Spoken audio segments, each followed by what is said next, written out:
The Twin Cities Puppet Oral History Project, which I realized halfway through I should have called the Twin Cities Puppeteer Oral History Project, but it's too late for that now. The question that everyone has asked me, including my parents, is why have you spent the past 2 years learning about puppets? The Twin Cities are home to one of the largest and most diverse communities of puppeteers in America. In terms of scale, it's on par with those of much larger cities like New York or Chicago, but nobody seems to know quite where it came from. This is a delightful picture of what appears to be a puppet forcing a child to use a sewing machine from the Works Progress Administration in the 1930s, which we'll talk more about later. My community partner for this project has been In the Heart of the Beast Puppet and Mask Theater, which has since the 70s been one of the more visible spaces for puppetry in the Twin Cities through their main stage shows, artist residencies, and their production until 2023 of the annual May Day Parade. It's been a crucial community space for the continuation of puppetry locally, but it is not the oldest and has never been the only puppet organization here. The research for this project happened in two areas concurrently. There's the archival research, which has brought us all of these delightful pictures. Puppetry is a visual art form. Reading the script of a puppet show is different from seeing the puppets themselves, which is different from seeing them performed. It's also not a fine art. It's very rarely taken seriously artistically, and very rarely documented, so most puppet shows don't end up photographed, and most of those photographs don't end up in the archives. A number of archives across the Twin Cities do have small collections of puppetry-related images, but these can be difficult to find. This is a costumed child from a Minneapolis park pageant in 1925.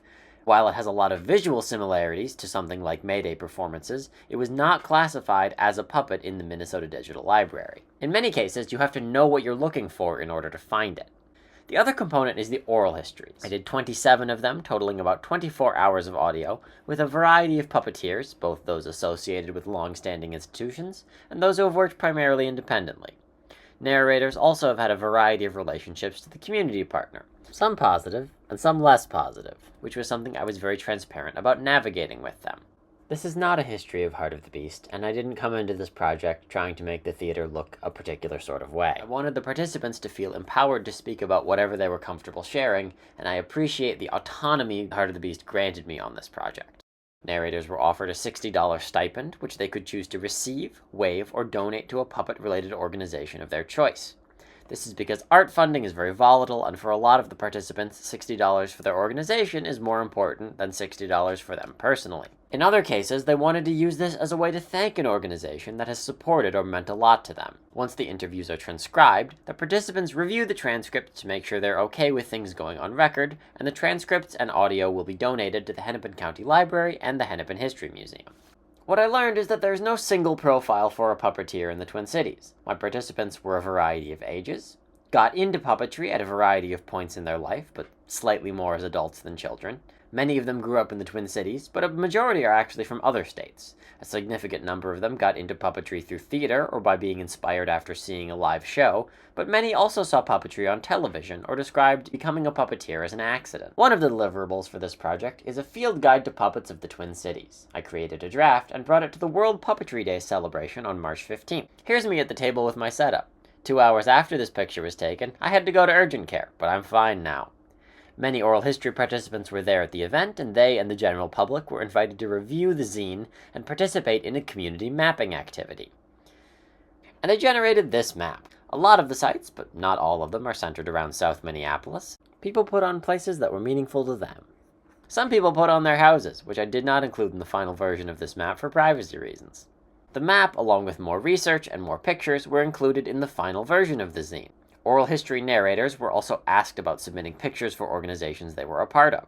The other deliverable for the project is the draft of a puppet show. The show will depict real historical details about institutions told by historical puppets, which I decided would be better than trying to depict or fictionalize real people's individual stories. So, where did the puppets come from? I went into this project perhaps naively thinking that there would be a single source or origin point. And of course, there isn't. Or if there is, I sure haven't found it. Instead, I'm going to present some of the historical factors that I think laid the groundwork for the community. Beginning in 1918, the Minneapolis parks produced an annual pageant. That's where the pumpkin child from earlier came from. These were often adaptations of fairy tales or originally written shows, and they were attended by tens of thousands of people. While not specifically puppetry, this demonstrates that there was a public appetite for the sorts of pageants that puppeteers would later be involved in. We know that there were independent puppeteers in the Twin Cities at least as early as 1920. Many of them performed at libraries or in department store shows, and beginning in the 1930s, they organized into the Twin City Puppet Guild, which still exists today. This picture is of Ruth Cole, who was a puppeteer and teenager in the 40s, and unfortunately, that's all I know about her. A number of puppeteers involved in the guild were also trained as a part of the Works Progress Administration, which from 1937 to 1939, as part of a jobs creation program, employed thousands of Minnesotans in the construction, production, and performance of puppet shows under the supervision of Deborah Meader, who you can learn more about in the zine. So, that's where I think this came from. Like a good structural historian, these were the forces that created the conditions for the community to develop. But why has it continued? These were some of the reasons sourced from the oral history participants. The accessibility of materials. Puppets can be very cheaply constructed. They don't have to be built to last, and many puppets are only meant to last through the end of the show. Community builds. The community aspect of coming together to create has been very successful for things like Mayday and Barebones. It's provided experience for people who are interested, and it's built a sense of community investment as hundreds of people come together to support the show before it even begins. There's also an audience here that's primed to engage with puppetry. As an audience member, you can see probably a dozen puppet shows a year or more in the Twin Cities, and you develop a sense of taste and quality of puppetry in ways that aren't possible in other places without this infrastructure. And the shows wouldn't keep happening if there wasn't an audience for them. People have also spoken to feeling very nurtured by the community of puppeteers. The people have been very willing to share their tips and tricks in construction and performance, and how to get funding. Minnesota has a lot more funding for the arts than a lot of other places, and this supports the entire art scene, but some of it also supports puppetry. I hope to continue the oral history component of this project. There's a lot more people that I just wasn't able to talk to, given that I'm one person who had a limited amount of time. And participants have been really excited about the project happening and what the future of it will be, and that's incredibly rare for an oral history project. I would like to thank all of the puppeteers who very kindly gave their time to me for this project. I would also like to thank Mayday Cafe, where I did about half of the pre-interviews. In particular, I'd like to thank Steve Ackerman, my contact at Heart of the Beast, Chris Griffith, Sherry Aronson, and Felicia Cooper for their support and feedback, and Sophie Wong for her encouragement and diligent proofreading of all of the things that I've written.